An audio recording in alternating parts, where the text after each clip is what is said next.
Bonjour bien-aimés, bonne et heureuse année 2026. Notre exhortation du jour s'intitule l'évangélisation, l'une des priorités de Dieu. Et en Luc chapitre 15 verset 7, nous lisons « Je vous dis qu'il y aura de même de la joie au ciel pour un seul pécheur qui vient à se repentir plus que pour 99 justes, plus que pour 99 justes qui n'ont pas besoin de repentance. » Bien-aimé, notre Dieu se soucie beaucoup du salut et du bien-être de l'homme, de l'humanité. Nos considérations de telle église qui est la meilleure, de tel enseignement qui sont les meilleurs, ou bien qui sont meilleurs que d'autres, nos considérations pour les questions d'argent, de choix politiques, social et même notre environnement sont, bien aimés, les moindres de ces préoccupations. Dieu ne se soucie pas vraiment de tout cela. Il se soucie, comme je l'ai dit plus haut, il se soucie de notre salut et de notre bien-être. Bien-aimés, pour ceux qui ont lu le livre de Jonas, Dieu avait envoyé en mission Jonas, le prophète Jonas, afin d'aller à Ninive, parler aux gens de Ninive où le péché était en train de prendre une autre ampleur. Et quand il est allé, il a prêché, il a parlé de la part de Dieu. Et les populations ont écouté, les populations se sont mises à se repentir et à demander pardon à Dieu. Et Dieu a revu sa position par rapport au châtiment qu'il leur avait réservé. Jonas, cela n'a pas plu à Jonas, qui pourtant n'est pas Dieu, mais qui est un simple humain que Dieu a envoyé en mission. Il n'a pas compris pourquoi Dieu est revenu sur sa décision en disant qu'il n'allait plus frapper, il n'allait plus châtier la grande ville de Ninive. Donc Jonas qui part et qui est fâché. Donc Jonas le prophète s'est mis en colère contre Dieu et ce pour la survie d'une... Et là où il est allé, il est sorti de la ville, il est allé où Dieu même a eu encore pitié de lui, a fait pousser un arbre le même jour où il était parce qu'il y avait du soleil. Et le lendemain, la plante la plante a fané. Et tout ça, c'était Dieu qui était en train de le mettre à l'épreuve. Et Jonas n'était pas content. Et il demande à Dieu de le tuer en même temps. Parce que lui, la plante qui le protégeait, qui lui faisait du bien, est morte. Donc Dieu qui lui rappelle que tu te préoccupes plus pour une plante que toi-même tu n'as pas plantée et qui n'est pour une plante.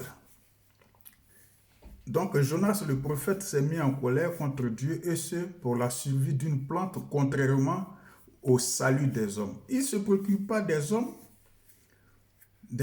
qui pouvaient périr. Il se préoccupe plutôt d'une plante qui le couvrait du soleil. Il se soucie plutôt de ça. La mission pour laquelle Dieu l'a envoyé, non, ce n'est pas ça son problème. Les hommes pouvaient mourir. Il a plus de considération qu'une plante que Dieu. Et Dieu le lui rappelle. Il lui dit,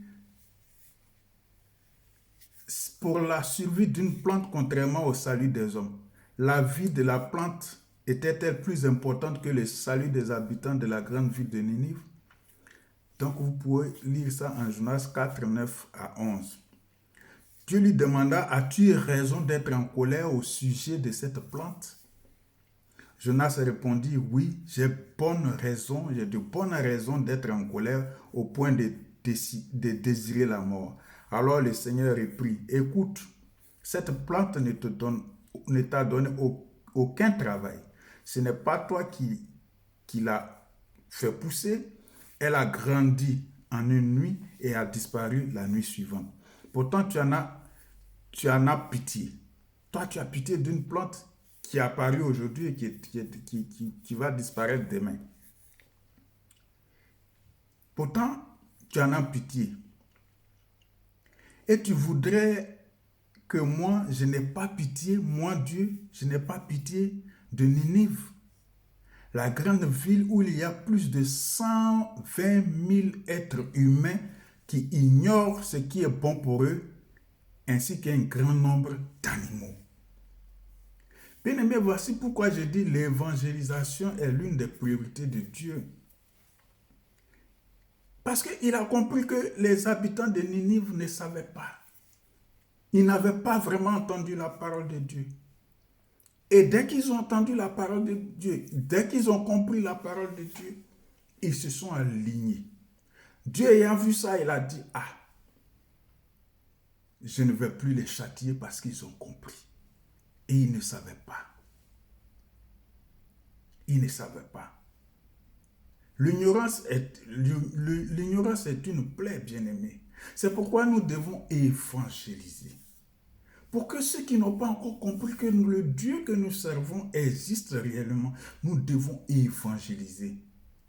Quels que soient les péchés que les gens auront commis, nous n'avons pas le droit de leur cacher la parole de Dieu. Nous devons leur apporter la parole de Dieu. Maintenant, en connaissance de cause, quand tu décides de ne pas t'aligner sur la parole de Dieu, de ne pas marcher avec Jésus-Christ, c'est toi qui vois. Mais nous, en tant que disciples de Jésus, nous ne devons pas faillir à cette mission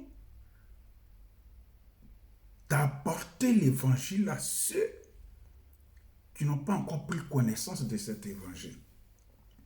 Voici, Ninive a été sauvée parce que Jonas est allé leur parler de Dieu. Jonas est allé leur parler de Dieu.